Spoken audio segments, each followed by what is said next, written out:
But నేనేమంటున్నానంటే మునిస్వామి రిపోర్ట్లో 100% మునిస్వామి ఇప్పుడు ఒకటే సార్ నా డౌట్, చిన్న డౌట్, అంటే నేను చాలా కామన్ లేడీ, అంటే నేనేం అడ్వకేట్ని కాదు, లీగల్ ఎక్స్పర్ట్ని కాదు, బట్ ఒక చిన్న డౌట్.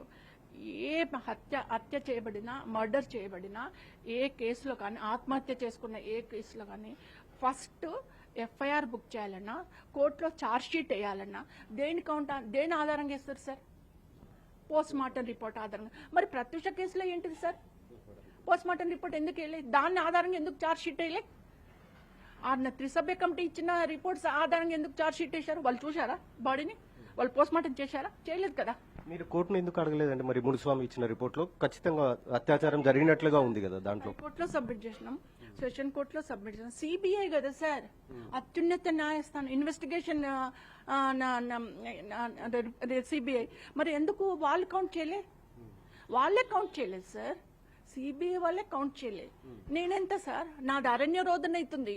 నేను అంతటా మునిస్వామి రిపోర్ట్ సబ్మిట్ చేసిన, హైకోర్టులో సబ్మిట్ చేసిన, ఇప్పుడు సుప్రీంకోర్టులో కూడా సబ్మిట్ చేసినాం. మేము సిడిఎఫ్డి రిపోర్ట్స్ కూడా సబ్మిట్ చేసినాం. సిడిఎఫ్డి డైరెక్టర్ ఆఫ్టర్ రిటైర్మెంట్ ఆయన ఒక వీడియో ఒక టీవీ ఛానల్లో చెప్పాడు, ప్రత్యూష విశ్రాలో ఎక్కువ మంది ఉన్నారు, అత్యాచారం చేయబడిందని కూడా. అది కూడా మేము సబ్మిట్ చేసినాం సుప్రీంకోర్టులో.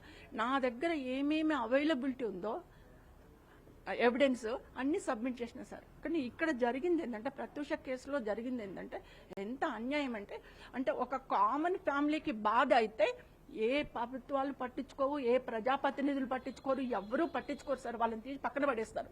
అంటే వాళ్ళు మనుషులు కాదు, వాళ్ళ కుటుంబాలు కావు. పెద్దవాళ్ళు ఇన్వాల్వ్ అయితే కామన్ పీపుల్కి న్యాయం జరగట్లేదు సార్. అదే కామన్ పీపుల్ పై పెద్దవాళ్ళని చేస్తే వీళ్ళ పనిష్మెంట్లు వస్తున్నాయి. కానీ మాలాంటి వాళ్ళకి న్యాయం జరగట్లేదు సార్. నేను చూస్తున్నాను కదా. అదే